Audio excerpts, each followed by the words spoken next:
Hi everyone, hope you're all well. My name's Lauren Forshaw and I'm a Key Account Director here at Giant. And joining me today is my colleague Kainat Hussain. Together we'll be discussing the travel and subsistence legislation. Hi Kainat. Hello everyone, hope you're all well. I'm one of the account managers here at Giant. Great, and okay, so let's start with asking the first question then. So can you just describe what the travel and subsistence legislation is then? Yep, so on the 6th of April 2016, the government introduced a new legislation which imposed restrictions on an umbrella workers or contractors' ability to get tax relief on their travel and subsistence costs. And I'll explain in further detail what these changes are and how they affect contractors. Sounds good. So just to set the scene before we begin, what exactly is meant by a contractor? So a contractor is an individual who is supplied by a temporary agency with a contract to carry out work, and it's personally for the hirer. So an agency contractor can also be an individual who supplies their services through an umbrella company. Right. And usually for this, how it relates to two is as an employer paying your employees' travel costs, you have certain tax, national insurance and reporting obligations as well, which can include providing travel, reimbursing travel, accommodation for contractors that need to stay away overnight, meals and other subsistence whilst traveling. So yeah, to relate the two, it was introduced and impacted the umbrella population, essentially how they claim tax relief on expenses. So previously, where they engaged on an umbrella contract, contractors could claim tax relief for the travel and subsistence. And since the travel and subsistence legislation was brought in, it meant they would not be subject to claiming that tax relief and had to complete a SDC form. Okay, so thanks for explaining that. And what are the restrictions then? So these restrictions mean that unless it can be evidenced that an umbrella contractor is not under the supervision, direction or control of both the client and the agency, and also the umbrella company in the way the contractor carries out the work, they are no longer able to claim that tax relief on their travel and subsistence expenditure.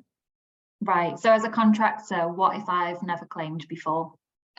Oh, so if you've never claimed tax relief before on your travel and subsistence expenses, or you're working outside IR35, or for a personal service company, it would not apply to you. Right, and just back to the point on SDC, what is SDC actually and what is it? What's the impact of it? So like I mentioned, SDC stands for Supervision, Direction and Control. So since the April 2016, if the hirer has the right to supervise, direct or control you, then HMRC deem you to be treated similar to a permanent employee of the hirer. So for example, you are supervised if someone is ensuring your work is done correctly and to the right standard. You're usually directed if someone ensures that your work is performed in a certain way. For example, they're giving you instructions on how it should be done, and controlled if someone dictates what work you do and how you do it. So as a result, if you are under supervision, direction or control, you will not be eligible to claim tax relief on expenses such as home to work travel and any subsistence. So we'll provide you with a questionnaire so we can assess your SDC status.